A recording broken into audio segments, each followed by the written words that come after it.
Good morning, everyone. We're just letting folks get in.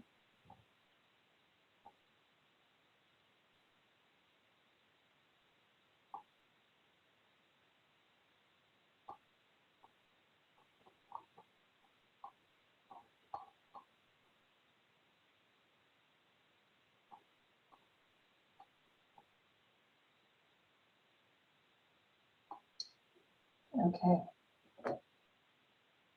It looks like entrances are starting to tail off a little bit. I think I should kick it off, Evan. Okay. All right. Well, welcome, everyone. I'm Rebecca Auger. I'm the president of the Connecticut chapter of the American Planning Association. And I would just want to welcome you to this first in our series, From the Ground Up, a deep dive on housing in Connecticut. We're really excited to be putting together this forum. We all know that housing has gained the spotlight in the last year and a half, and that interest is really coming from a variety of angles, from social, economic, environmental, land use, etc. And we know that as planners, we take that broader, more comprehensive approach, and it's really important that we help lead and facilitate these critical policy discussions, both at the local and state level. And so it was an initiative of the executive board to really dive into this topic in a comprehensive fashion, and that is the genesis of this series. So before it gets going today, I just wanted to say a few thank yous, first and foremost to Jean Davies and Evan Seaman and members of the CCAPA program committee for taking on this kind of ambitious series for us. They cast a really broad net in finding partners and speakers, and I think it's coming together to be a really excellent series. So thank you to them. Also to all of the organizations that are helping us in this and the speakers that are involved, some of whom you're going to meet in a moment. And I also want to say a thank you to Robinson and Cole for their help on the technology end of things today. We ask that you please promote the session. This is not intended only for planners. There are a variety of folks who are critical to this discussion, and so we ask that you invite others to the following series. And with that, I'll turn it over to Evan. Thanks very much, Rebecca. For those who don't know me, I'm Evan Seaman. I'm a land use lawyer at Robinson and Cole and a member of the program committee for CCAPA. And I also want to thank some people, Jean Davies in particular, and also Amy Petrone and Nick Abbott from the program committee, and Jeremy DeCarli, who have really been great and instrumental in putting this workshop together, this series of workshops together. So this is the first, as you heard, in our 4-part series. We'll be back here a week from today, and then again June 4th and June 11th. So please tune in for those as well. With that kind of brief introduction, let's get into today's program, which is a deep dive on housing in Connecticut. And today's program is really going to set the stage for the rest of the series in this workshop. It's going to be a deep dive into some of the critical issues regarding equitable, diverse, accessible, and sustainable housing in Connecticut. And some of the issues that we're going to be considering today include the advantages of multicultural communities, opportunity mapping, historical redlining, some of the most recent zoning data out there when it comes to developing housing, and important environmental and natural resource considerations that really do come into play. So I'm just the moderator for today's program, and it's a pretty easy job that I have today because we have some really great speakers for you, and I'd like to introduce them. Erin Boggs, Executive Director with Open Communities Alliance. Sam Giffen, who's the Policy and Data Analyst with Open Communities Alliance. Sarah Bronin, Professor at Yukon School of Law, a great professor. She was my professor, and founder of Desegregate Connecticut. And Chet Arnold from Yukon Center for Land Use, Education, and Research. So we're going to save some time at the end for questions. I know that people might have some questions along the way. And if you do, just please type them in the chat box and we'll try to get to them in the remaining time that we have at the end. So with that said, let's get into it. So Erin and Sam, please take it away. All right, it's great to be here today. I'm going to share my screen and walk us through a few slides. Please let me know if it's not showing correctly, but presumably it is. So we're going to just talk a little bit about history and solutions that can help us generate some more equitable housing in Connecticut. Open Communities Alliance, in case you're not familiar with us, is an organization that's been around since the tail end of 2013. We're really focused on promoting access to opportunity with housing as the sort of cornerstone of our efforts, and being very cognizant of how development patterns have unfolded in the state to make much fewer affordable housing opportunities available in areas that have, you know, a whole wealth of resources. I myself have been in the state for about 20 years working on civil rights issues and housing issues in various ways. And I think one of the things I've learned over my career is how important it is for these kinds of conversations to happen. Those of us who have been really focused on civil rights and housing issues need to learn a lot about planning, and hopefully we can share some experience and thoughts with you as well. I actually grew up in Washington, D.C. And had the great fortune to attend a school that was where I was a minority. I think 87% of my graduating class were students of color, which gave me you know, what I realize now is an unusual opportunity as a white person to be in such a integrated environment, see the benefits of it, see the disparities within it, and learn something of the experiences of my friends and classmates who came from different backgrounds than I did. So framing the challenge, what we're looking at in Connecticut is really a dual crisis of affordability and segregation. We have the 9th highest housing wage in the nation. A family would have to work about 99 hours a week to afford a 2-bedroom apartment. We've done a study that Sam will talk about in a little bit that shows that we're missing, you know, really at a minimum, 135,000 units of affordable housing. We also have a segregation crisis. We are one of the most segregated states in the nation. The reddish brown areas on this map indicate the regions that are in the top 10% in terms of segregation. And, you know, Connecticut is right up there, more segregated than any area in the South. So I think one sort of founding notion is for us to understand what we're talking about when we're talking about affordability. You know, we talk about 8-30G, which I'm assuming everyone is familiar with.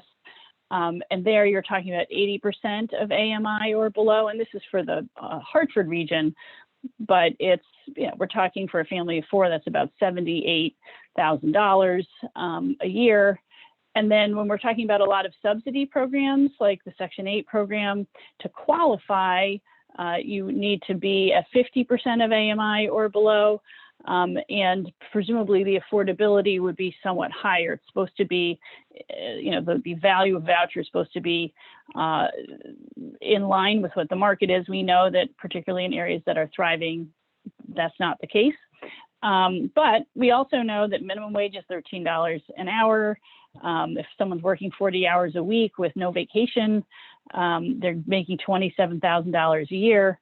So you can see where that puts you if you have a family of 3, let's say, on this AMI level chart, you're really at 30% of AMI. So it's you know, a pretty severe difficult situation you're in if you're really making minimum wage. The average teacher's salary in Connecticut is $64,000. So already, if you're making an average teacher's salary, we're talking about families who are going to need that 60% AMI housing. And if you're earlier in your career, you're going to be needing housing affordable at an even lower level. So how do we get here? I think there's been a lot of discussion about the history of segregation, so I'm going to presume some familiarity. But redlining was a process that the government used, the federal government used when they got into the business of home loans, wanted to promote home ownership in the 30s. They said, well, in order to do this, we actually need to know if we're making a good bet when we make a home loan. So we need to figure out if a neighborhood is stable. And part of the calculus for stability is whether it's mostly white. If it's whiter, fewer immigrants, we consider it more stable, in addition to some other factors. So this is New Haven. The areas that are red are literally red lined, and then yellow is like a yellow light. It's the next level up. Then blue, then green is the places where they were really making loans. And this is an actual form that was filled out by the assessors who were involved in this. And you can see that the role of race was really clear. There's an infiltration of Negroes, relief families, those are families on some kind of government assistance. Many, the clarifying remarks, this is an older section of the city, is New Haven, largely given over largely to Negroes employed as domestics. So the role of race was absolutely clear about in this. And of course, by not making loans there, it meant that in neighborhoods that had more Black and immigrant families, you were less likely to have the kind of investments made that were really valuable elsewhere. We know about racial covenants too. These are basically parts of deeds that limit who can live in the housing. And while they were made, they were deemed non-enforceable by the U.S. Supreme Court in 1948. They weren't actually made, dubbed as illegal at that time. You could still make these contracts really all the way up until 1968 when the Fair Housing Act was passed. And what they say, the sort of standard language we see in Connecticut, and this is from West Hartford in 1940 from a place called High Ledge Homes. And this deed was dug up by Jack Doherty at Trinity College along with his students. They found language, standard language, no person of any race except the white race shall use or occupy any building on any lot, except that this covenant shall not prevent occupancy by domestic servants of a different race employed by an owner or tenant. And then in terms of zoning, really at the heart of what we're talking about today, there's a case called Euclid versus Euclid the Ambler, which was where the Supreme Court said, yes, after the state delegates its zoning authority out to the towns according to certain rules, the towns can do things like set up commercial zones and residential zones, set up, where the 1 acre lots are, where the 1/4 acre lots are. That's within the purview of towns. And ostensibly, this was to protect health and safety. But when you dig down into, and there's nothing else except for mentions of health and safety in the Supreme Court decision, but when you dig down into the district court decision that led up to the Supreme Court decision, the language that the judge there used is the blighting of property values and the congesting of population whenever the colored or certain foreign races invade a residential section are so well known as to be within the judicial cognizance, which means we don't even need you to present evidence on this. We know that is true. And this notion about whether we're protecting health and safety and sort of doing good planning in a sense versus we're actually really trying to keep people separate is a theme that we can see in other areas as well. In planning, we can do a whole separate session on how these things played out in planning. It played out in the real estate industry. It really was present through society. And I think one thing that we're finding now, and there's some information, a book is going to come out on this in the next year or two, is that a lot of the planners who were doing explicitly racial planning in the South, like, no question, we're trying to keep people apart, were the exact same people and that was in the southern United States, were the exact same people who then came up to the north and did planning there that was just trying to do the same thing but more subtly without saying race. If you're interested in this stuff, I highly recommend The Color of Law by Richard Rothstein. It's really an eye-opening book, and I encourage you to check it out. So the result is we have disparities in all kinds of ways by race and ethnicity, in education, in incarceration, in employment, in health, but we also have huge disparities in terms of wealth and income. So in Connecticut, Blacks and Latinos earn about half or less of what whites earn, and nationally, Blacks and Latinos have 1/10 of the wealth of white families, but that's on its way, at least according to this study, to becoming more like 1% of the wealth of white families. And this is why housing is so important, because unless housing is affordable, we're really going to be in a much more difficult position to promote integration, but also to really provide housing for everyone who needs it. So we use a lot of data to inform our work, and one central sort of notion that has played out in data, social science research really over the last 50 years, but really persuasively in the last several years, is this notion about how much neighborhood affects outcomes for kids. And research by economist Raj Chetty up at Harvard, looking at really big data, like 10 million tax return records of low-income families, half of whom stayed in high poverty areas, half of whom moved, and then looking at what happens to their kids over a 20-year period, has revealed that if a low-income family moves before that child is age 13, that child has a greater chance of going to college, and a very high quality college, 30% higher income. Girls were 26% less likely to become single parents, and less likely to be teen parents. And so this is significant information. That same kind of scenario was run with families from public housing moving, and there Chetty and his team found that if that move happened on average when a child was 8, that kid over their lifetime would earn about $302,000 more than a kid who stayed in public housing in a high poverty area. These studies also showed that the younger a child is when this move happens, the better. So we found a really good way that's likely to break the cycle of poverty. And I think that's important to all of us as we think about planning and the future of how we move forward in Connecticut. At the same time, shouldn't be read to say that everyone needs to leave cities.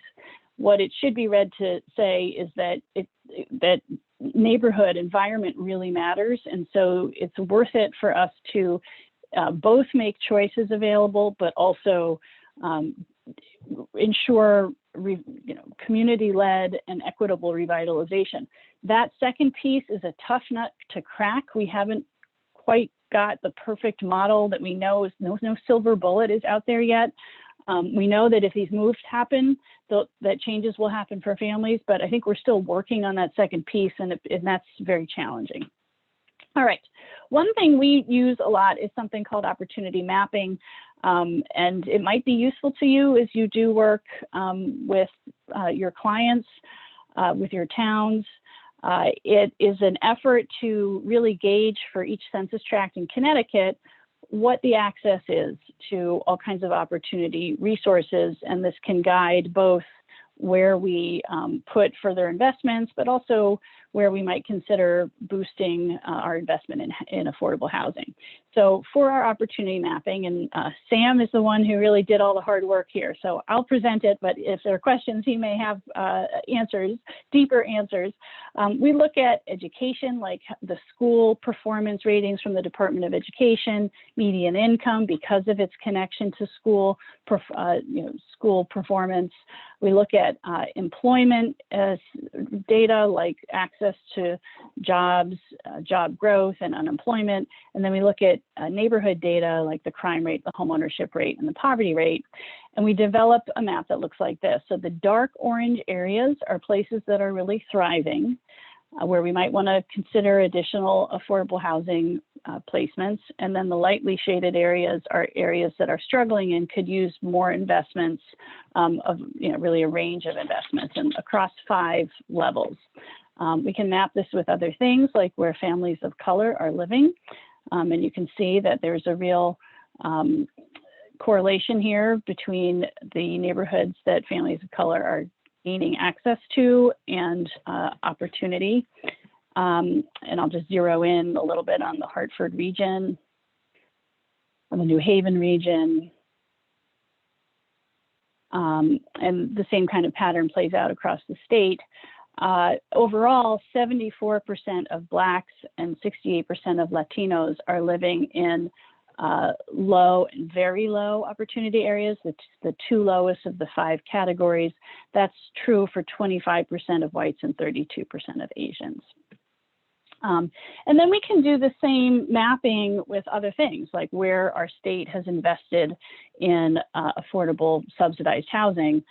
This is a list that contains 83,000 units of subsidized housing that's been subsidized either by the state or federal government.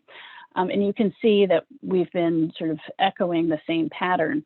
And what we have functionally done is really contributed to poverty concentration in neighborhoods that are struggling. And I think this comes out of an intersection of, I think, a really good intention to try to bring housing resources to areas that are struggling, and also a inevitable political reality where a lot of particularly suburban areas don't want subsidized housing, and neighbors fight it off. So with that list, about 87% of the units are in low, very low, and moderate opportunity areas. Only 13% are in those higher opportunity areas that make up 58% of the land of the state. And we see the same pattern with like tenant-based subsidies like the Section 8 program and the state's funded rental assistance program, where 93% of the program recipients, where you can sort of take this resource and just go get a place on the open market and part of it will be paid for by the program. 93% of RAP recipients are in very low, and moderate opportunity areas. And of course, part of this comes back to whether the affordable housing is there to begin with. Just zeroing in on the New Haven area with where subsidized housing is located. And down into southern Connecticut, we see the same patterns.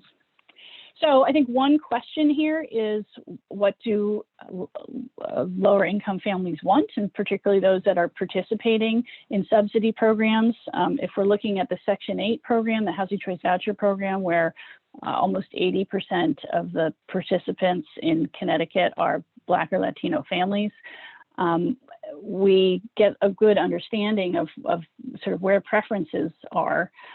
We have surveyed families. This is one survey of 300 voucher holders. 45% of them said that they would consider high or very high opportunity areas as a first choice when looking for a new home. So, this tells me that, and we've done other surveys where we have actually a higher number of folks who are interested in moving.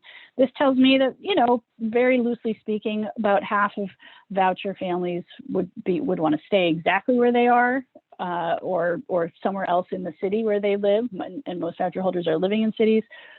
Or, and then there's another half that would like to move to another location.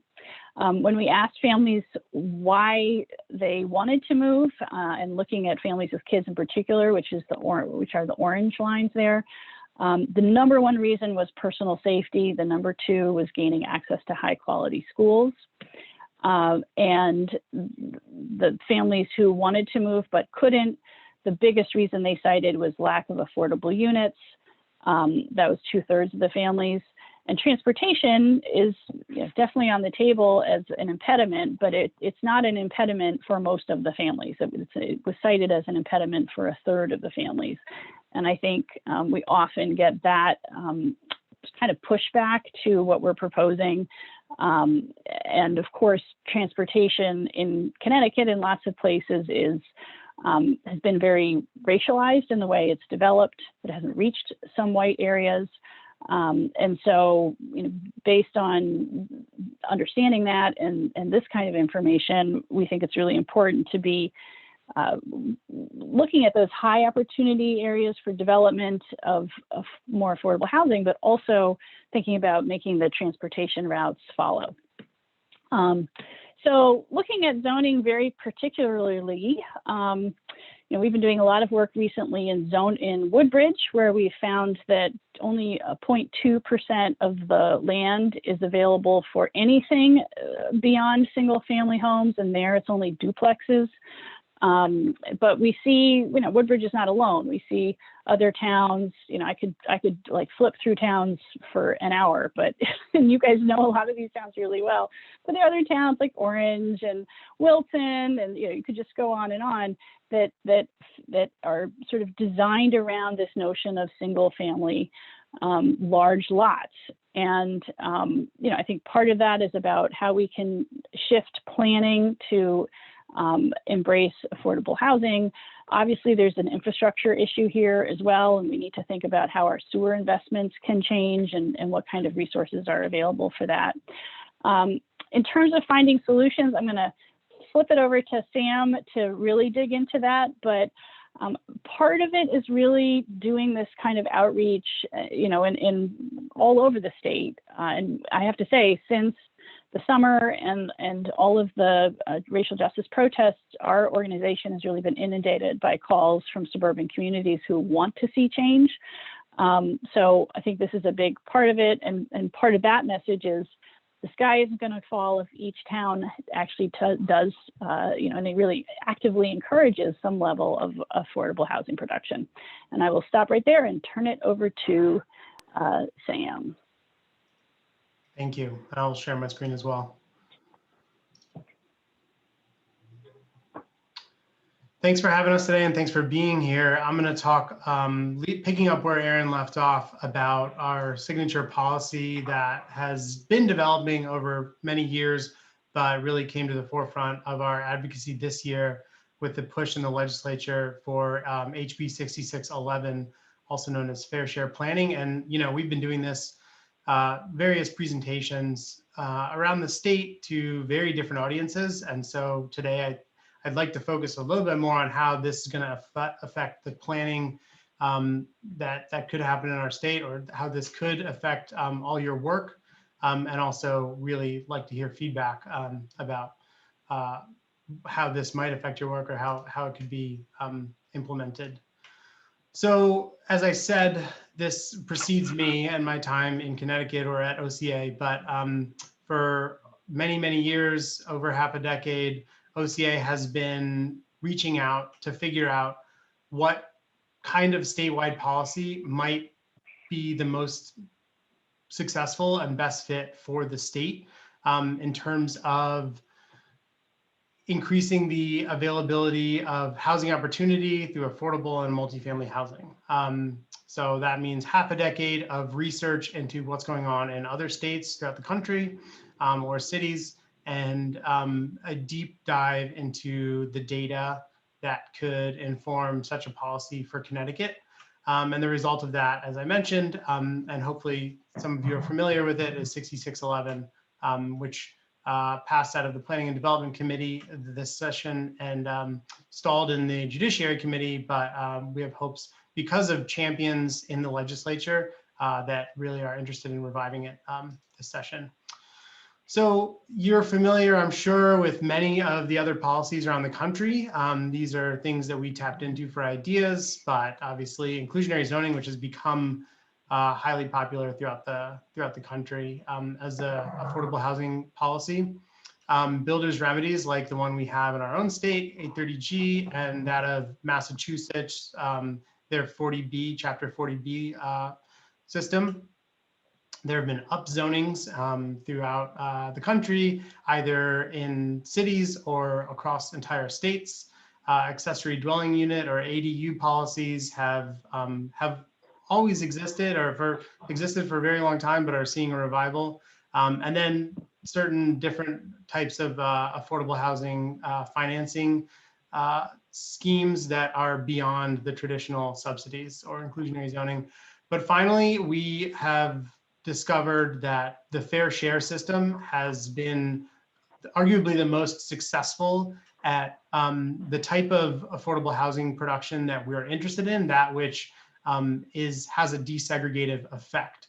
And that means building affordable housing, not just in the typical places where it's always been built, but really overcoming the history of segregation. So that often means building affordable housing in high opportunity suburbs that have been either resistant or sometimes hostile to any affordable housing or really any density of production. So the New Jersey system has a long history, and I highly recommend reading up on it. But we were really able to learn from some of the challenges that they faced throughout. We borrowed a lot, but we ultimately decided, well, we were pretty much committed to making this a policy that works for the legal structure of Connecticut. And that means looking at Connecticut's laws that govern planning, zoning, and housing. And so first, of course, we have the State Fair Housing Act and the Federal Fair Housing Act that make illegal, disparate, negative impact policies on protected classes. So we largely focus on the policies, the history of housing policies that have led to that massive income and wealth gap that Aaron talked about for specifically Black and Latinx or Hispanic populations. We also have, as everyone I'm sure is familiar with, the State Zoning Enabling Act 8-2, which has given which gives the power of the state's zoning power to municipalities. And our legislature has given additional guidelines within that law to sort of write the rules of the road for, or at least influence what towns are able to do with that power. So that includes the responsibility to encourage the development of multifamily dwellings, to meet the regional affordable housing need, and to promote housing choice and economic diversity, including housing for both low and moderate income households. So these are part and parcel of the ability of towns to do zoning and planning. We also have the Connecticut Constitution, which goes far further than many states in explicitly barring any policy that has a segregative or discriminative effect on protected classes. So Aaron talked a bit about the issues that we see in Woodbridge, so I won't go too much into detail there, but I'll just mention that we're doing an in-depth study of many towns in Connecticut, how their planning and zoning has potential inhibitive effects in policy towards multifamily and affordable housing. But there are two essential pieces to this fair share calculation, which we published in the fall of 2020. And the first step is calculating how much more affordable housing we need. And this has a number of different approaches that we could take. The California system has one approach, the New Jersey system has one approach. We started by looking at, the HUD definition of affordability, which is not paying more than 30% of your income towards housing costs. And using that threshold, as Aaron talked about, the housing wage and the housing need is extremely high in Connecticut. We have high housing costs, and an exorbitant number of households are cost burdened. So if we were to produce 474,000 households, housing units in the state, that would cause reverberations throughout the economy that we couldn't really predict. So we use as a basis for our fair share calculation the most dire need number of households, which are households below 30% of AMI and that are paying more than half of household income towards housing costs. This is approximately $30,000 for a family of 4 throughout most of the state, and they would be spending more than half of their income for housing. This is obviously not, the idea behind fair share is not to produce 135,000 30% affordable AMI, 30% AMI housing units, but rather to produce a diversity among affordable housing for that income range, for several income ranges, including market rate units that would be produced through inclusionary, that would not reach the entire need, because that is extreme, as you can see, but to also attack some of the greater income needs by having an increase in supply. And so what do we do with this need? We're gonna, part of 8-2 talks about meeting the regional need for affordable housing, and they refer specifically to the Council of Government Regions. So we take the need that we've determined from every region in the state, and we've allocated it to each municipality based on a system that is both based in the laws that I referred to, such as 8-2, such as the Constitution, that govern the responsibilities of zoning, but also are related to the history that Aaron talked about of discrimination, of segregation. So the income and wealth are really tied to a town's responsibility and capacity to accommodate affordable housing units and really execute their fair share, and also are linked to the lack of doing their fair share in the past.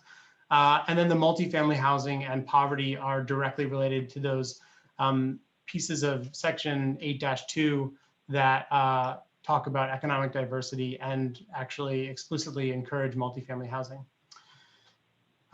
So because of the size of some of the fair shares, we have talked about this in terms of a 10-year obligation.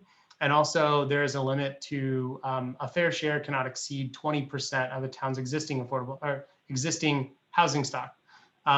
So towns are not forced to more than double through this process. And this is just a demonstration. This shows how you can see where there are greater regional need, there are greater fair share allocations to towns.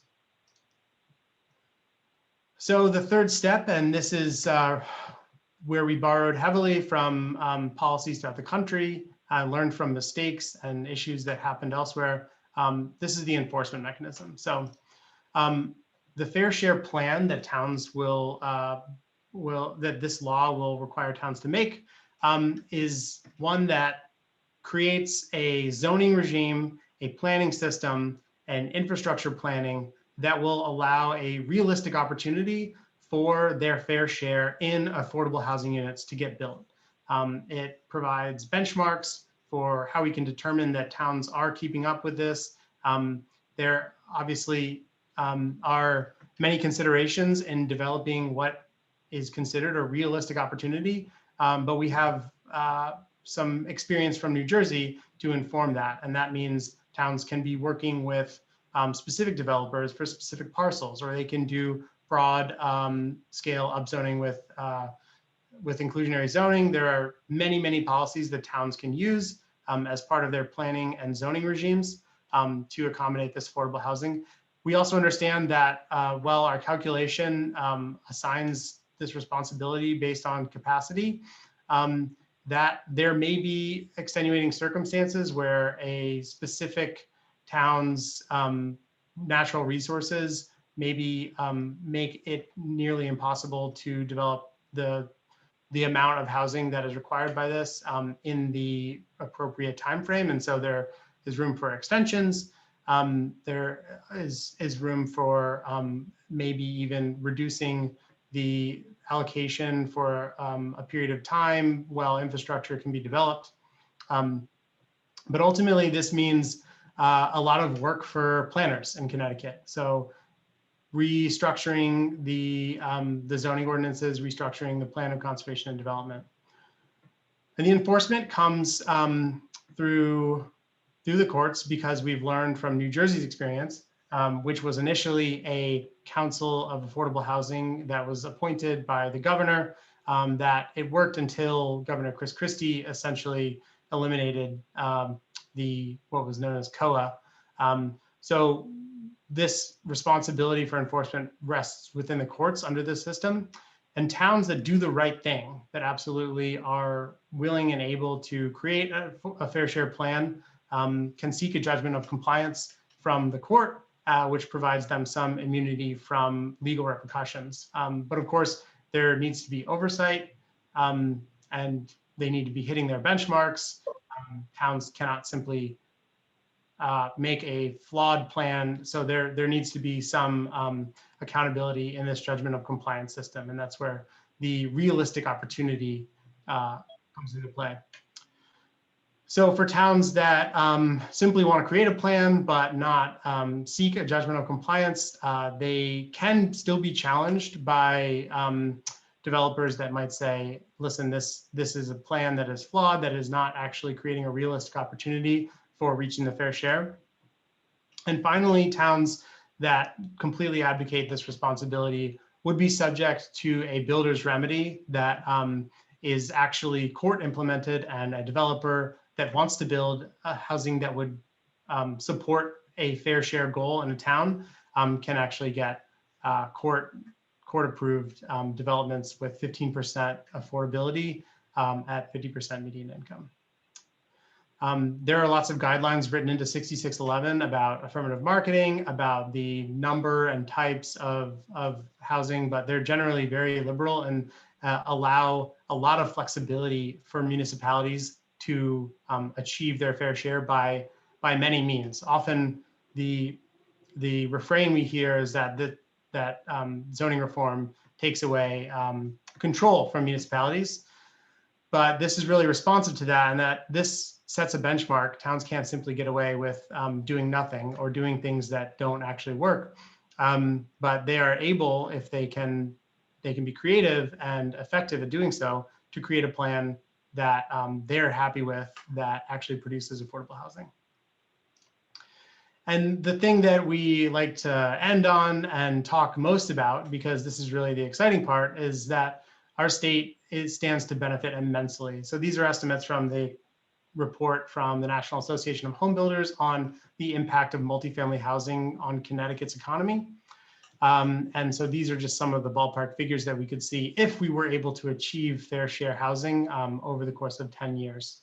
And so as you can see, lots and lots of income for residents, state and local tax revenue, and jobs to advance our economy. And with that, I will turn it back to Evan. Thank you so much.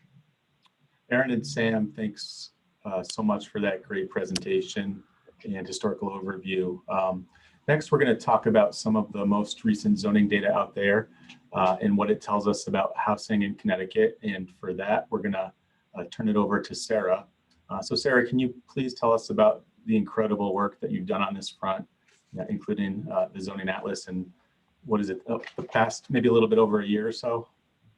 Sure, absolutely. Good morning, everybody. How is everybody? I apologize in advance if you hear banging noises. I have some people hanging outside my window right now, but hopefully that won't be a problem. I'm Sarah.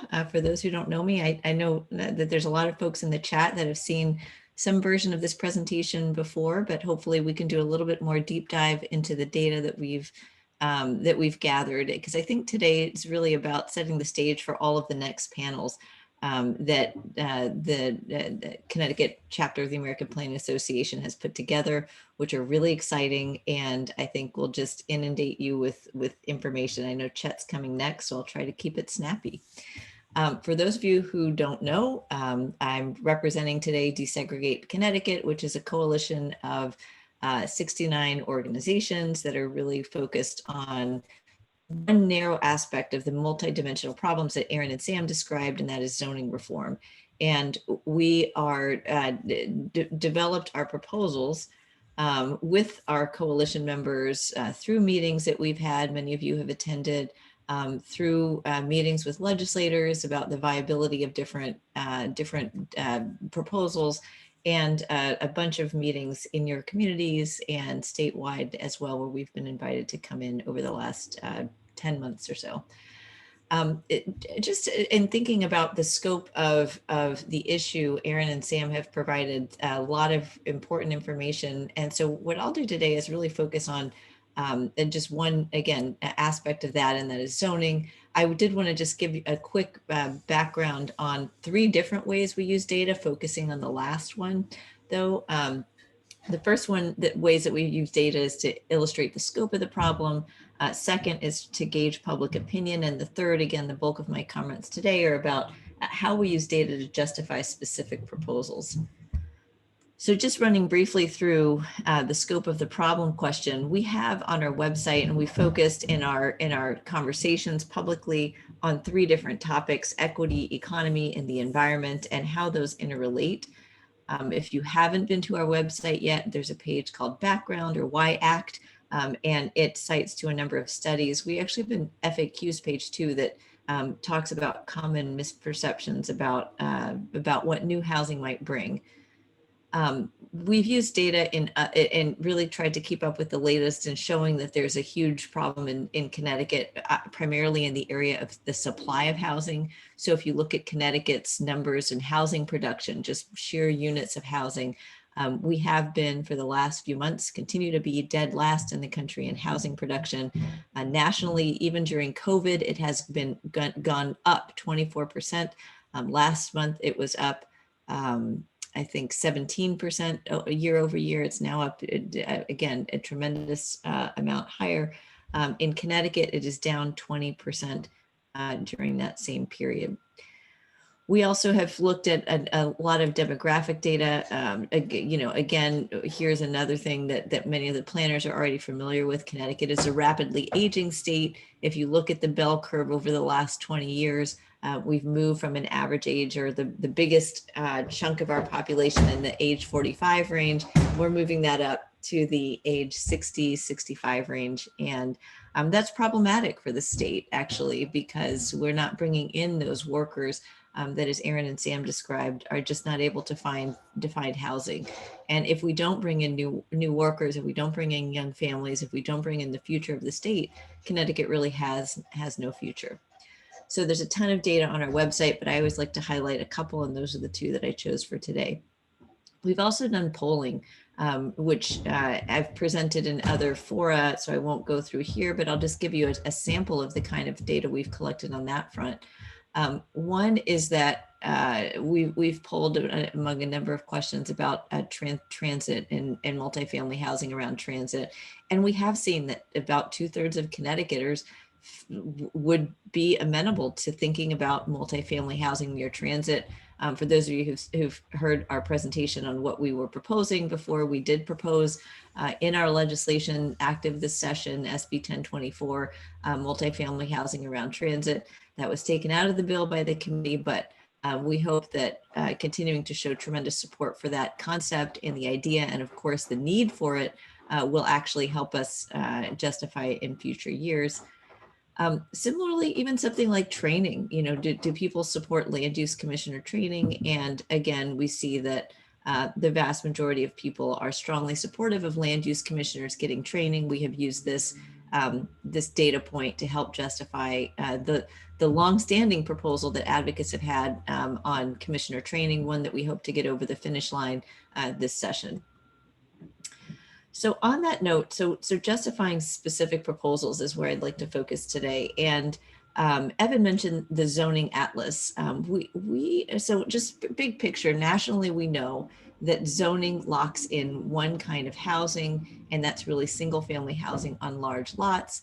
Connecticut, is the trend nationally, probably worse so here, locks in one size fits all zoning. We call it single family housing on large lots. How do we know that? We know that because of this zoning atlas that Evan mentioned. So in putting together in starting the conversations that we started having last summer about the intersectional issues of housing, equity, economy, and environment, we really kept getting the question, well, how do you know if this is important? Because can't even tell us how people zone today, how communities zone today. So we took that to heart, and we went through and looked at all land use laws in the state, 169 towns, but actually 180 zoning jurisdictions if you're out in Groton, You know that there are 4 zoning jurisdictions within just the town boundaries of Groton alone: Groton Long Point, Groton Noank, Town of Groton, and City of Groton, all with separate zoning authorities. So that's how we get to the 180 number. There are 2,622 zoning districts that are written into text. 2 of those are town-wide subdivision districts that actually act identical to zoning regulations in that they specify uses, lot sizes, lot coverage, and all of the features that are relevant to the zoning atlas data that we collected. All in all, we looked at over 32,000 pages of zoning text. And the way that we divided up, so we kind of divided up our analysis into 2 different buckets. One was housing as a principal use, and the other was housing as an accessory use. So just starting with housing as a principal use, we documented by district tied to GIS data whether the zone allowed or required a special permit for 1, 2, 3, and 4 or more family housing. So there were 4 categories for that. We categorized whether it was a special permit public hearing type application or an as of right type application. We identified the number of the minimum unit size, minimum lot size rather, minimum density in terms of units per acre, minimum unit size. So we got the specific numbers for all of those. That means how big must a unit of housing be? And believe it or not, there are hundreds of jurisdictions that require that. Minimum parking requirements. Again, we logged every single specific number for that, including whether it differed for elderly housing within the same district versus non-elderly housing. Also logged affordable housing code definitions and all of these same characteristics for affordable housing only, which is not actually is not depicted on the zoning atlas, by the way, independently of the 1, 2, 3, and 4 family variables. And then we also logged the maximum number of bedrooms and the maximum number of units. When it comes to accessory dwellings, so housing as an accessory use, we logged public hearing requirements, we logged rental prohibitions, minimum parking requirements, owner occupancy requirements, elderly only requirements. When again, you know who you are out there, the towns that have elderly only requirements, requirements that ADUs be occupied by a family or employee, maximum unit sizes. So usually it's a specific number and a specific percentage, the maximum number of bedrooms, and then the minimum lot size for housing with accessory dwelling units, because sometimes this was different than the general minimum lot size for principal housing. So this turned out to be about 62 characteristics. Some zones had every single one of those characteristics. A lot of them, which were just single family, had 1/4 of those characteristics. It turned out, and again, thank you so much to all the planners on this call for your heroic efforts between October and January to get us information. It does turn out that there are some jurisdictions that have not digitized their maps. And in fact, some of them were hand drawn. So Carrie Chadwick at Yukon Clear, Chet's colleague out there, was a hero in volunteering her time in collecting these maps and digitizing them, and along with a team of people. So in combination, so the zoning text was logged, the maps were logged, and so both of those came together in the zoning atlas. And you can see the atlas online at the URL at the bottom if you haven't visited already and you're a zoning junkie like me. You should set aside a little bit of time to do that. We found that 90.5% of the state was single family housing as of right. That's what the purple shows. Also, the different shades of purple are how we categorize the districts from primarily residential, mixed with residential and non-residential. So that's why you see different colors of purple here. In those single family areas, 99% of primarily residential districts allow for single family housing. Inland zone primarily residential, 81% has essentially a 1 acre minimum lot size. And as I think Chet will discuss, and there's a great op-ed today in the Connecticut Post by Hugh Bailey talking about this idea that we all need to spread out for environmental reasons is actually not the case. It's actually exacerbated our sprawl problem and our consumption of farmland and forest.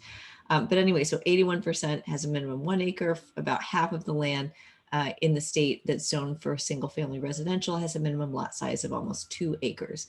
We would not have known that with these figures without actually mapping these districts and their actual units of land and the acreage for each district.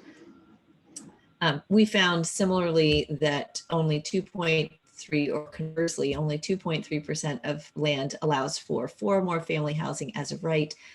It's just a stark contrast to the wave of purple that you saw 2 slides ago. And some of these zones, you can see, okay, there's a little purple dot in some of these communities. A few of these are the so-called incentive housing zones. And we've done a little website about that program, which has spent $2 million to help communities rezone, creating 17 total units. And again, some of these little random purple spots are that. But in fact, what we also found was that most of these, or at least many of the incentive housing zones that were written into the text, did not actually make it into maps of the towns. So although we have logged 2,622 zoning districts, I think only 2,417 actually show up on zoning maps. So how does this look in practice, or how does this look in one region? Here's the New Haven area. Here's our Kangaroo in New Haven. This shows in the purple, again, gradated by deep purple is primarily residential. The medium purple is mixed with residential. This shows 1 family housing where that's allowed. Immediately after, you see 2 family housing with orange there. That is a very specific allowance for 2 family housing. I think it's elderly as well as conversion of an existing single family built before something like 1935. Here's where you see 3 family housing and 4 family housing. So as you might have predicted, housing that's allowed in New Haven is much more diverse than housing that's allowed in the neighboring suburbs. The interesting thing, and we're still trying to unpack this, is when you look at town by town measures, the towns with 7,500 or less actually have a lot of area where they allow 2 units as of right. So in rural areas, you do see actually a lot of 2-unit housing allowed, which we found really interesting. Of course, that number, it actually decreases going into the cities, whereas if you look at the column on the right, the number in both of the 2 columns on the right is minuscule for 3 and 4 units of housing in the smaller towns, and actually not so big in even the large towns where that kind of housing is allowed as a right without public hearings. There is a ton of information on all of these topics. I have a draft paper up on the Atlas page with the methodology for people who want to learn more. But I think these numbers suggest that there's a lot more that needs to be done than just what we've sort of gotten through the committee in SB 1024 this session. So a lot to chew on, but not enough time since we really started getting the numbers rolling in only in January to develop robust policy proposals based on this, but we'll keep digging. One area we did see a strong justification for reform is this area of accessory dwelling units. There are a lot of towns that do allow accessory dwelling units, as you see on the right, but actually not a lot of towns that allow them without pretty onerous restrictions. An accessory dwelling unit, for those who don't know, looks something like this. It's a smaller unit of housing on a 3rd floor, garage, detached or attached. And so we hope to see the accessory dwelling unit provisions make it over the finish line this session. Similarly, on the parking front, we found that our parking numbers, and I'll actually skip to those, suggest that there's a lot of parking mandates across the state that are both, there's some commonalities, but there's also some significant outliers. And again, we would not have known this without doing the zoning atlas and seeing exactly how much land is devoted to these kinds of purposes. 83% of land that allows housing does have minimum parking requirements, but believe it or not, there are 9 municipalities that have no minimum parking requirements for housing. Hartford is the only city that doesn't, and there are 8 small towns that don't too. 11, including some towns like Greenwich, have parking minimums for less than 50% of their total area. The thinking there is probably for a large lot single family home, you don't need to have minimum parking requirements. Those exceptions aside, there are some really troubling outliers in the area of parking mandates. So 112 districts covering 80,000 acres of land require more than 2 spaces. So not just 2 spaces, but more than 2 spaces for 2-bedroom apartments. 63 of those districts are in what we call transit towns. And a lot of these districts are smack next to existing train stations. 3 parking spaces for or more for a 2-bedroom is kind of outlandish. We have seen 3 parking spaces for studio apartments in some communities. There are other averages that we found across the state. We're still working through those, but there's some preliminary numbers here. We have found that studios in 4-unit or more housing sometimes have no minimum parking requirements, but including those, it's about 1.12, excluding those without minimums. The minimum for studios for parking is about 1.73. Again, the numbers suggest that we're probably over requiring parking, and that's one of the reasons why SB 1024 is recommending that we do a cap on minimum parking. You know, we've also used data to show that there's a lot of support for zoning reform. There's been 60 op-eds and editorials in favor. I'll add the one from today on the false environmental argument against zoning reform. And so just the lessons there, you know, collect data, use it strategically, think of zoning reform as a campaign. And I think that's really been our approach in our effort. And just wanted to say thank you. Please follow us on Twitter, log into our website if you haven't already, and we will look forward to talking with you. Thank you. Sarah, thanks so much for that really excellent presentation. And for anyone who hasn't checked out the Zoning Atlas already, I really do highly encourage you to do that. It's really a great piece of work. So let's now talk about the land, the environment, and natural resources, and how that all fits into the conversation. And Chet, we're gonna look to you for this part of the presentation. So please take it away. Okay, thanks, Evan. Hope everyone can see and hear me. Evan, tell me if I'm screwing up somehow. Welcome, everybody. It's great to be here and great to follow these other terrific speakers. We're going to take a slight jog to the left or the right here to go over some kind of backdrop and background issues having to do with the landscape and environment. As most of you know that know me, I know nothing about housing, but these issues do intersect tremendously with the topics that have been brought up already and that are going to be brought up in the next 2 weeks. And hopefully you smart people will be able to put these together. One slide of introduction. I'm from the Yukon Center for Land Use Education and Research, or CLEAR. We kind of have this mix. We're a very engagement-oriented center and have a mix of applied research, tools and training, and a lot of extension outreach and outreach to you.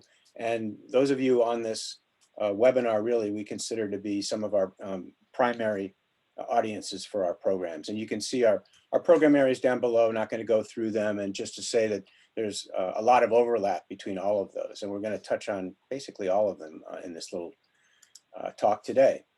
So this is what this little talk today is going to be about. I'm going to talk a little bit about development in the way that the patterns of our land cover change over the last 30 years. And some of you will be sick of looking at this, and you can go get a cup of coffee or something. I'm going to very briefly talk about natural resource information and where to get it. And then I'm going to talk specifically about one aspect of the relationship of development and natural resources that's kind of become widely used, but also somewhat misunderstood. Oops. All right, so let's get into the first part right here. So many of you know, we have a long-term project called Connecticut's Changing Landscape at CLEAR. It's probably kind of sunsetted now. We are not getting out of the business of working with land cover data, but we're probably getting out of the business of generating our own. But this study is from Landsat, good old Landsat satellite imagery. It's 30-meter resolution, and it covers a 30-year period from 1985 to 2015 over 7 dates, which is unprecedented at the time to get that kind of fine-grained look at changes to our landscape. And we're going to look at mostly overall statewide data here, but we also did subsidiary studies looking at areas of special importance like riparian or streamside areas, agricultural areas, etc., just in case you were interested in that. So that's what it looks like. I think you can probably intuit that the red areas are development. The yellow areas surrounding them are manicured green grass, so lawns and golf courses and et cetera, et cetera. If you can see any of the brown areas, those are the agricultural areas, and I won't tell you what the green areas are. You have to figure that out yourself. So here's where we are, or here's where we were in 2015, and I appreciate that 2015 is now a ways behind us, but I don't think there's been a lot of change, and we'll talk about that in a second. And anyway, our most recent look at the state, about 57% what we call our forest category, which really doesn't necessarily mean functional forest, it means covered with trees, but you can see that our second largest and our third largest land cover categories are our developed category, which is largely characterized by impervious surfaces, man-made surfaces, and our turf and grass, which, as I said, are kind of the lawns that go along with the developed land. If you took all those colored pixels and smushed them up together, like and like, just so that you get a feel for what that kind of distribution looks like, this is what it would look like. But we really did this study to look at change. So here's the change, 30 years from 85 to 2015, the whole state. So the unit I'm using here in this pictograph is very large, it's square miles.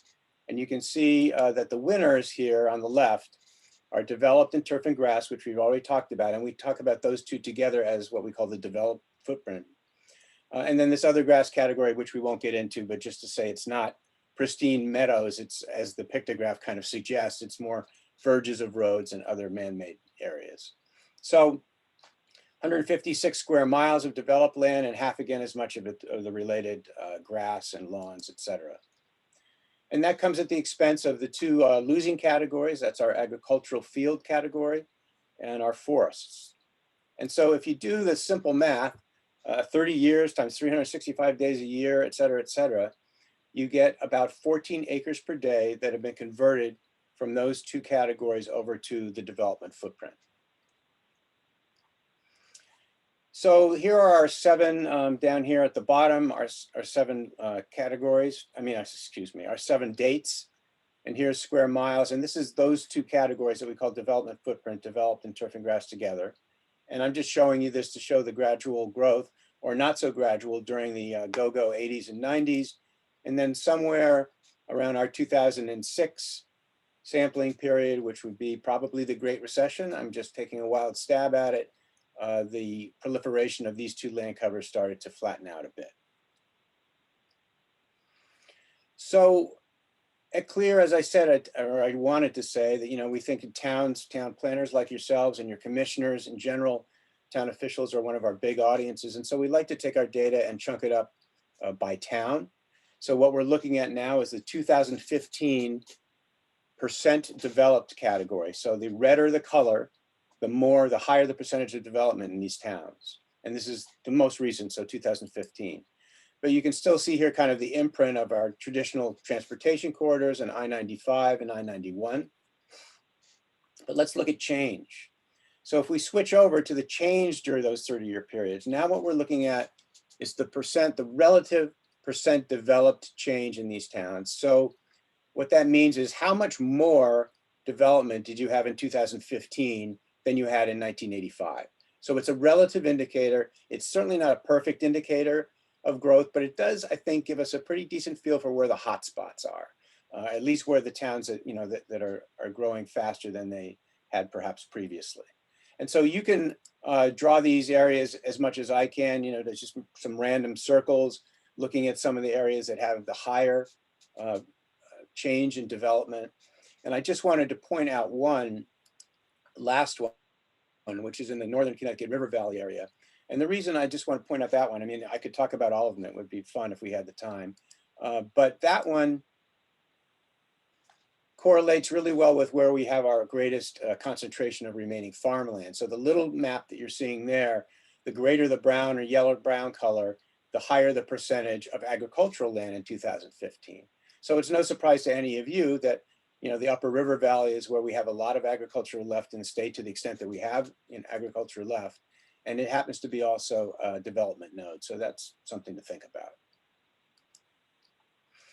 Well, if we don't chuck it up by towns and just look at the individual pixels that have changed over 30 years. So here you're looking at this, this Rorschach image, this splatter diagram, and all the little red areas are areas that have changed into developed category over the 30-year period.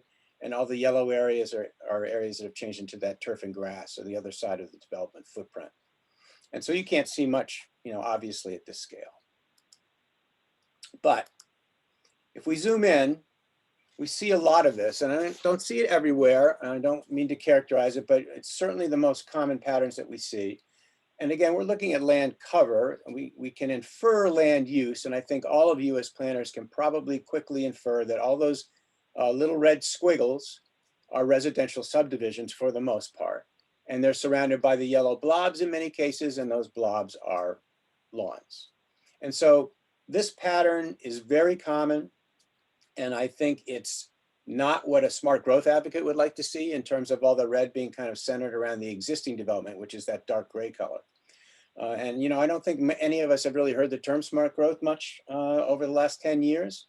And some of the advocates I found to be kind of irritating back in the day, but certainly the idea of attenuated sprawl, if you want to call it that, out into the countryside and the impacts that it have are alive and well in the patterns that we see over the last 30 years in Connecticut. So some summary observations here, and I'm just going to repeat what I've said. So basically we're converting 14 acres per day over the 30-year period, although that rate seems to have slowed down. On a statewide scale, the fastest growth, the towns with the fastest growth seem to be outside of the existing urban areas. And one of those at least overlaps with some of our greatest remaining farmland, which I think is of concern. And lastly, what we just looked at the local level, much of the growth does not really exhibit a compact form that we're going to talk about a little bit later in the third half of the show. So for those of you that aren't familiar with the Changing Landscape website, we have an interactive map which has got more information that you could get lost in for quite some time. It's also for the right brain, it's got charts as well as maps. For the left brain, we have a very extensive paper that detail all the information that and much more that I just showed you, including our information on riparian zones, agricultural areas. What else am I forgetting? I'm forgetting something else, but anyway, there you go. So I just want to take a couple of slides to talk a little bit about natural resources, not to evaluate them or to tell you which ones are the most important, but just to say a note about finding out about them. So, this is pretty obvious, but I just want to repeat, you can't protect what you don't know. You don't know it's there, or you don't know where it's located. And so for many years, some years more than others, we've been promoting a CLEAR and actually its predecessor, the NEMO program, the towns do a natural resource inventory. And I know that many of you, and maybe almost all of you on this particular webinar, have done one for your town. You've either done it in-house using your conservation commissions and the inherent talent you have in your populace, or maybe you've had a consultant come in and do some really detailed work, maybe detailing things like vernal pools or some of the biota that's not in the statewide data. But just a note that this is really an important tool for not only your plan of conservation and development, for your conservation commission, your local land trust, et cetera. So when we do this recommendation, we have this like cheesy chart here, list here, but really there's quite a bit of available data statewide online. I'm going to talk about that in a second, and I think you all know where I'm going with this. But basic data that's there that you can do kind of a serviceable basic natural resource inventory with. Some of the last critical things, including committed open space, parcels, and zoning, always used to be more DIY. You'd have to have it local data that you would generate yourself. And I have to say, we're still in that regime with open space information, but in terms of parcels, my colleague Emily Wilson is putting the final touches on a statewide parcel map. It won't be perfect, it'll be far from perfect, but as you all know as planners, 2 years ago there was a bill, you're supposed to send your parcel information to your COG, and the COGs have the option and are highly encouraged to send it off to OPM. And so Emily's taken that data, the first time it's really been available, which is around Christmas time this year, and put it into a statewide parcel map, which I think will be really useful for all of us. And then Sarah has just outlined the work that she has done and that we were involved with getting the first statewide zoning map. So some of this stuff is there for you. And all of this stuff that's publicly available is available on CT Eco. This is the collaboration between ourselves and Connecticut Deep. And if you haven't been there, and even if you have, I suggest that maybe you go to the map viewer section and see what the newest map viewers are. These are, maps that you can interact with and look at all the data in all sorts of different ways. Because we really are entering an era of high resolution. So here are 3 relatively recent data sets that we've put up there. We have very high resolution impervious cover data, albeit it's from 2012. We've got LiDAR-based high resolution elevation, which is fun to just look at, even if you don't use it. And then this 1 meter resolution experimental land cover from NOAA that blows what I've been showing to you today, just right out of the water. It's really amazing stuff. So lastly, as we look at a big bioretention center on the campus there, I don't know why I put that slide in, doesn't really fit, but I wanted to make a few points about the relationship of pavement to water quality, especially because I've seen some quotes in the paper that have, I'm not suggesting everyone know all the nuances of this, but oversimplifying things. And I'm just talking about the way we think of it at CLEAR. So here's our land cover map again. I promise this is the last time I'll show it to you. I'm sure you're sick of it by now. If we bleed off all the other land covers and just leave the developed class, that's a little bit of a scary picture in itself. You can see the sprinkles, which is what we were talking about before. But as I said early in this talk, this land cover category is characterized mostly by the signature put out by man-made impervious surfaces. And by that, we mean parking lots, driveways, roads, rooftops. All these surfaces basically generate runoff, and then that runoff is unable to get into the ground, and it starts off a series of water quality and quantity effects that affect our waterways. And so we've got the runoff. Basically, we can categorize these in 2 ways. One as flooding and erosion, and one as the pollution that's carried in the water. And by the way, both of these impacts are being exacerbated by climate change and will continue to be. Larger storms and perhaps more water as well. So here's the very modestly famous, in a very small circle of water resource people, the impervious cover model, or ICM, which has been misinterpreted in many ways, but it's still incredibly valuable to have. It's based on hundreds of studies, and we won't go through this kind of bizarre a summary of this is not actual data, obviously. This is a representation of all those studies. But all it says is that as watershed impervious cover goes up, the quality of the receiving water, whether it's a stream or Long Island Sound or whatever, tends to go down. What I wanted to emphasize is 2 things about this relationship. One is that it is a watershed relationship. So this really works best for watersheds, the area that drains to a particular water body. So it's not necessarily easily transported to site level or neighborhood level, although obviously in your job as planners and zoning people, you need to do that at some level.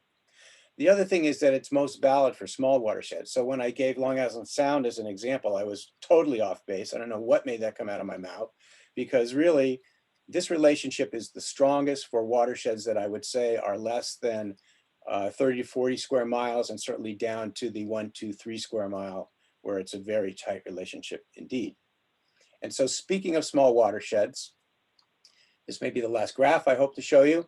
So these are the little small basins, what we call the basin level in Connecticut, which is the smallest one. There are over 7,000 of these little guys. You can kind of get a feel for that on the map in the upper right. And there's color coded by the impervious cover model. So green for largely protective levels, yellow for you're starting to see impacts, and orange and red for perhaps seeing severe impacts. And if we look at, again, our 7 levels, God, I don't know why I can't say this today. Our 7 data sets, year classes from 1985 to 2015. And we get to 2015 and you can see that at this point, over a quarter of those 7,000 small basins, where the relationship is quite good, as we said, borne out by research, have a level of impervious cover over 10%, which is a level we find in the literature that starts to indicate the onset of impacts to our waterways. So what does this mean? I mean, does this mean, as Sarah said, somebody writing in the paper, that we should be large lot zoning all over the place? And that's one interpretation that people have made. But I would like to point out a couple of facts. One is that low density development actually generates more impervious cover per person or per housing unit, whichever way you want to do it. So if you think about it, 40 people living in one apartment building versus 40 2-acre houses spread out all over the landscape, and all the roadways and parking lots and driveways that extra low density development generates. And so we actually did this with that high resolution 2012 impervious cover data, 1 foot resolution, by the way. So super high, very accurate. And what we did was look at impervious cover per capita by town. So very simple calculation. And you can see here that as you get to the darker blue-green colors, for the most part, and there's outliers on both sides, you see that the per capita amount of impervious cover is actually greater in the 2 quiet corners than it is in some of the areas that are more developed in the state. Finally, this is a chart from a pretty old report from US EPA that I helped to develop. This is obviously a very rough scenario. It's just a schematic to put the point out, but it goes through these scenarios where you have a watershed, and from left to right, we're going from low density residential development over the entire watershed to more condensed in the middle, and then some very condensed urbanized type of development on the right-hand side. And the point here is that if you look at the impervious cover on a site, on any given site, it's going to be lower in the first scenario, 20% there, 38% in the middle scenario, and up to 65% in the city. So we all know that the cities have a lot of paved surfaces, and they're characterized by a lot of paved surfaces. But if you look at the watershed impervious cover, because you're covering so little of the watershed in the last scenario, that the watershed impervious cover actually is greatest in the low density scenario, and then drops down to our nice, comfortable green levels in the other 2 scenarios. Now, obviously, we don't expect anyone to actually do this completely, but it's making the point that we are going to grow. We all know that. And we don't think it's going to be all in high density development, but the fact is that the higher the percentage of that growth can be accommodated by higher density, it will probably be more productive of water resources than what we've been doing to date. And of course, there are lots of caveats, and there's site level stuff, and I appreciate all that, but this is just kind of the 50,000 foot picture on the relationship of impervious cover to water quality. And so with that, I think I'm done. I'll stop sharing my screen, and I encourage you to go. We have a lot more stuff besides this on the CLEAR website, as some of you know, so I encourage you to go there if you have any interest. If I could stop my sharing. There we go. Chet, thanks so much, and to all our panelists, thanks very much for everything. That was really, really great. Chet, what's the address for the Yukon land use link? There was a question for that. Yeah, it's kind of a long one, and I think if you just go to Yukon, if you Google Yukon Clear and get to our homepage, that either in the land or the mappings of subsections, you'll find a pull-down menu that says Connecticut's Changing Landscape, and you can get it that way. That would be the easiest thing to do. Okay, thanks. So we have about 5 minutes or so, 6 minutes for some questions, and I'm just looking now. There are a couple of questions, and if anyone else has any additional questions, please feel free to type that in the Q&A box at the bottom of your screen, or else you can type it in the chat to any of us. And there's one question that I'm going to start with, and it looks like it involves HB 661, and that is, would HB 661, would municipalities be required to build the housing unit set in the fair share housing methodology if the private sector did not build it? So under HB 6611, what towns are required to do is plan, zone, and actively work to generate the units. And so I think if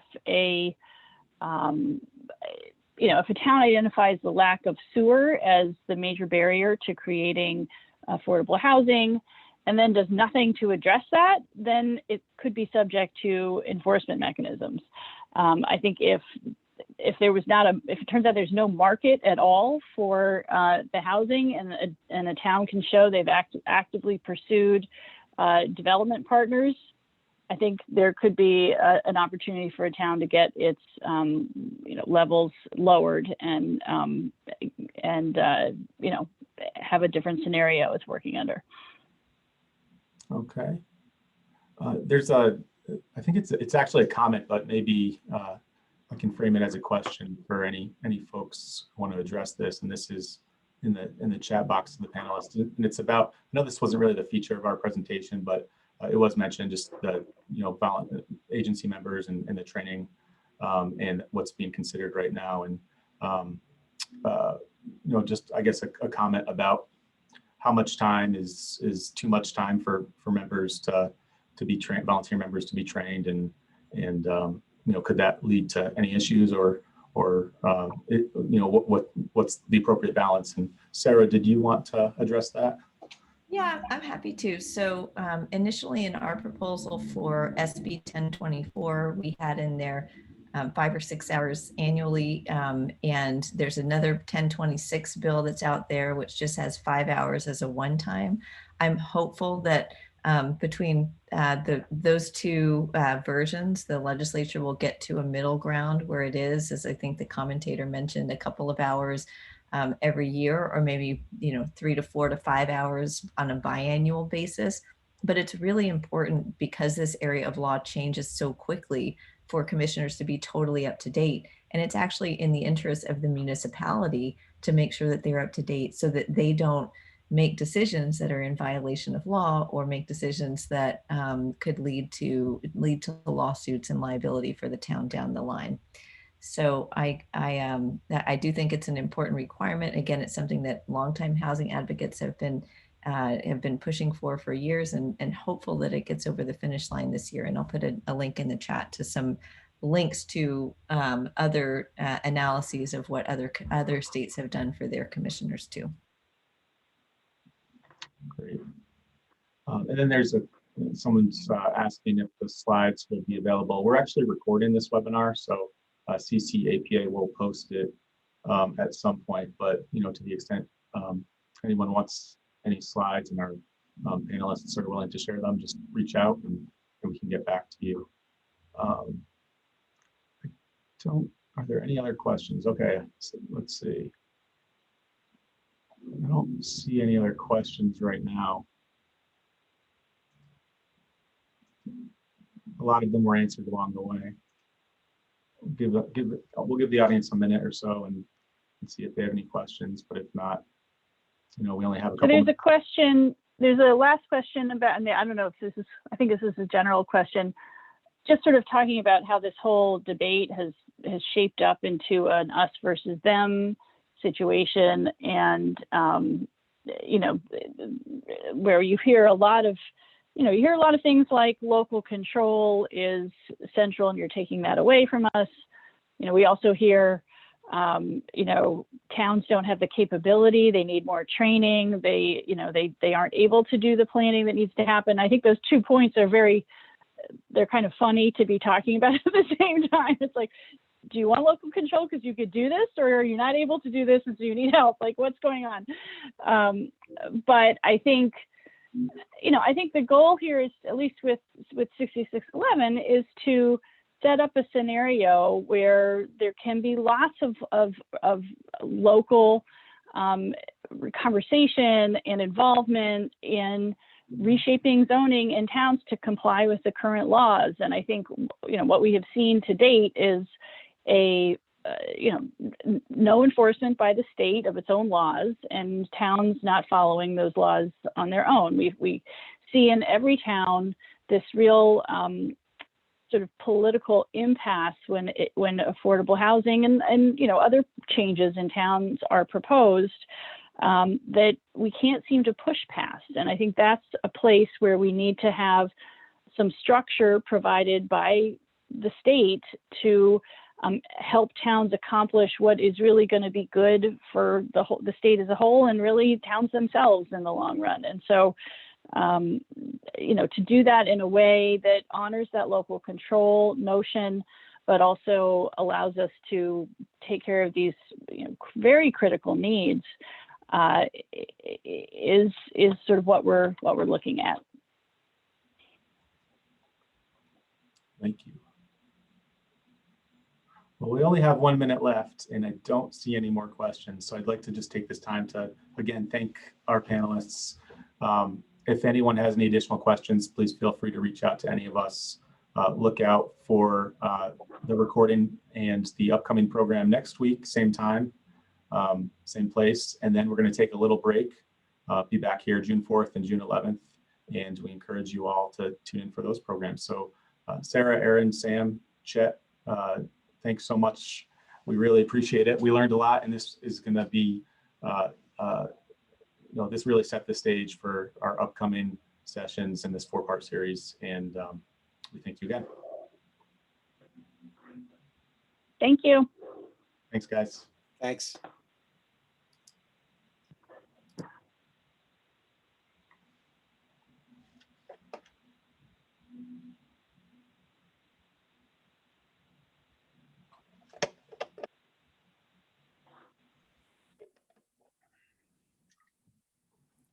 All right, Evan, it looks like everything went well. You are cleared to actually end the meeting. Okay. Thanks, Joel. I appreciate it. Have a great weekend. No worries. I'll talk to you later. Bye. Bye.